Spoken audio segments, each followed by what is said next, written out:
안녕하십니까. 정경채 변호사의 로엔 케이스입니다. 오늘은 일반적인 법률 문제가 아니라 조금 더 무거운 주제를 다뤄보려고 합니다. 시국이 너무 하소상합니다.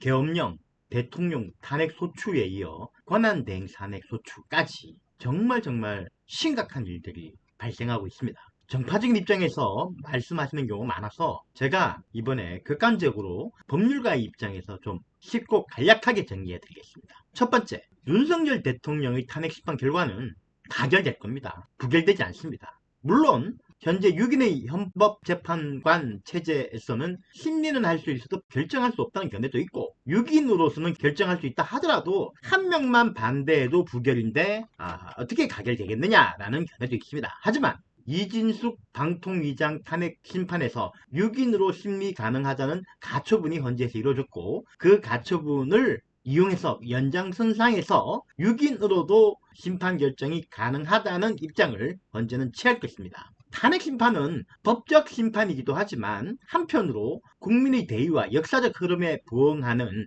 우리 헌법의 최종적인 과정입니다. 그런 점에서 헌법재판관이 6인만 남아있다 하더라도 아마도 현재 상황에서는 아무도 감히 반대하지 못하고 가결시킬 겁니다. 국회에서 군인들이 의회의 해제 의결을 방해하는 장면이 생중계되어 모든 국민이 다 봤지 않습니까? 뿐만 아니라 설사 부결돼가지고 윤 대통령이 복귀한다고 해가지고 과연 통치권이 회복되겠습니까? 통치권자로서 통치할 수 있겠습니까? 안 됩니다. 그렇기 때문에 무조건 이건 가결됩니다. 윤 대통령 탄핵 심판 생각보다 길게 진행될 것입니다. 최소 6개월 이상 걸릴 거라고 저는 봅니다. 길어도 3개월이면 된다는 분이 많지만 제 생각하고는 완전히 다릅니다. 왜냐하면 박근혜 대통령의 경우에 3개월 걸렸는데 박 대통령은 방어권을 거의 행사하지 않았기 때문입니다. 하지만 이번 윤 대통령은 변호인을 구성하여 철저하게 변론하겠다는 입장입니다. 국가 원수의 지위를 박탈하는 워낙 엄중한 상황이기도 하지만 헌재법은 탄핵 심판과 관련한 형사소송법을 준용하고 있습니다. 사실관계를 밝히려면 증거 조사가 필요한데 대부분 증거는 다 군, 경, 정부 관련자의 피의자 신문조서나 참고인 신문조서입니다. 형사소송법에서는 이런 조서들은 윤석열 대통령 피탄핵자가 동의하지 않으면 정의신문 다 해줘야지만 증거로 채택할 수 있습니다.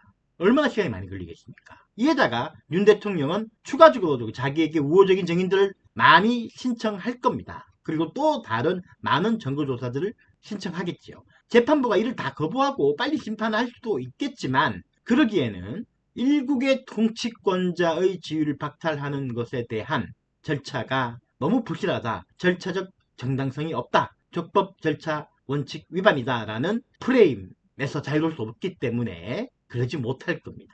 그래서 최소 6개월 또는 1년이 걸릴 겁니다. 이렇게 되면 꼬이는 사람이 있죠.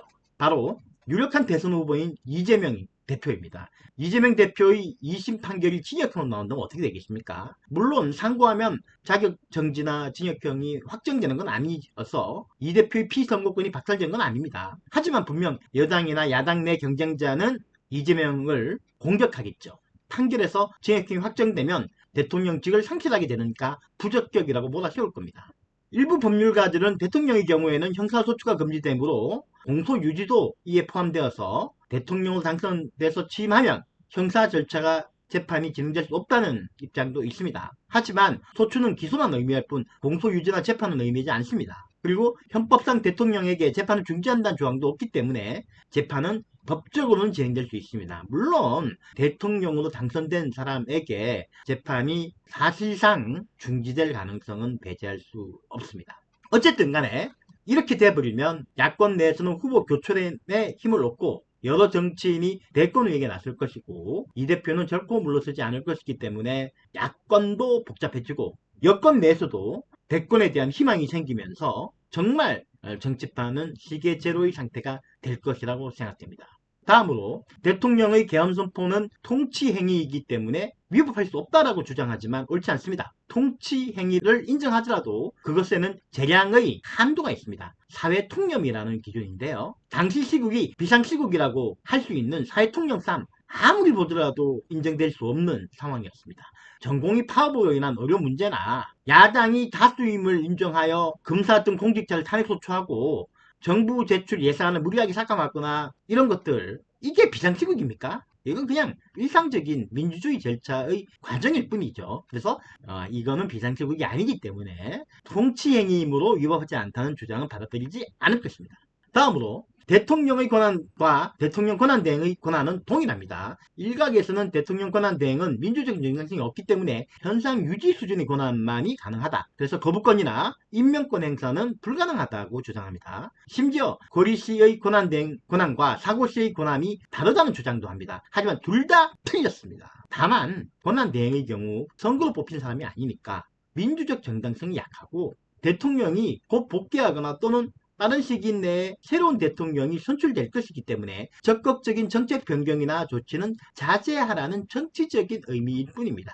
만약에 그런 일이 없어야 되겠지만 내일 북한이 쳐들어온다면 권한대행이 적극적인 권한 행사를 하지 않으면 어떻게 되겠습니까? 큰일 나겠죠. 권한대행은 적극적으로 국가 원수이자 국군 통수권자로서 전쟁을 수행하고 필요하다면 계엄령도 선포해야 됩니다. 어떻게 권한대행의 권한이 대통령의 그것과 다르겠습니까? 외신들은 권한대행은 액팅 프레지던트라고 해가지고 아예 대통령으로 보고 있고, 같은 대통령제를 취하는 미국의 경우에도 부통령과 그 이후의 지정생존자 제도를 두고 있는데 이들의 권한은 대통령과 동일합니다. 우리가 뭐가 다릅니까? 대통령 권한대행의 탄핵소추 의결 정족수는 대통령과 마찬가지로 제적의원수의 2분의 3 이상입니다. 이는 헌법재판소 추석서에 나와 있는 내용이고 법률가 대부분이 동의하는 겁니다. 그런데 현재 여권에서는 탄핵소추 정족 의결수가 2분의 1에 불과하다면서 2분의 3에 미치지 못하는 의결수로 한 권한대행을 탄핵소추했습니다. 의결 정족수 부족이라는 하자는 취소 사유일 수도 있지만 중대명백하여 원천 무효가 되는 하자라고 저는 봅니다.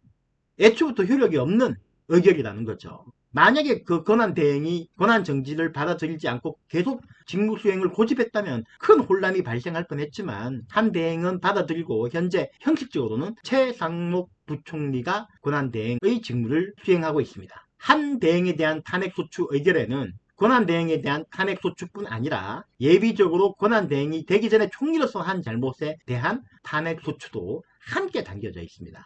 후자는 2분의 의결 정족수면 되니까 설사 권한대행에 대한 의결 정족수 부족으로 그게 기각되더라도 총리 탄핵이 인용되면 총리로서의 직무가 정지되고 권한대행의 직무도 정지된다는 생각에서 하는 행동 같습니다. 하지만 장관, 총리 등 일반 국무위원과 대통령 및 대통령 권한대행의 지위는 완전히 다릅니다. 쉽게 말하면 정무직 공무원과 통치권자, 신하와 왕의 차이입니다. 총리의 지위와 권한은 대통령 권한대행의 지위와 권한과 완전히 다르기 때문에 총리의 권한이 정지된다고 해서 권한대행의 권한이 정지되지 않습니다. 이건 전혀 맞지 않은 이론입니다. 7번째로 한독수 권한대행 직무 정지는 여당 의원이 국회의장을 상대로 제기한 권한심판 및 탄핵소추 의결, 효력정지 가처분 절차에서 가처분이 인용되어 조속히 복귀될 겁니다. 이 경우 최 부총리가 권한대행으로 한 행위의 효력이 문제될 수 있죠. 사실 이런 상황이 우리 경제의 불확실성을 높이고 대신온도를 낮추는 매우 위험한 요소입니다.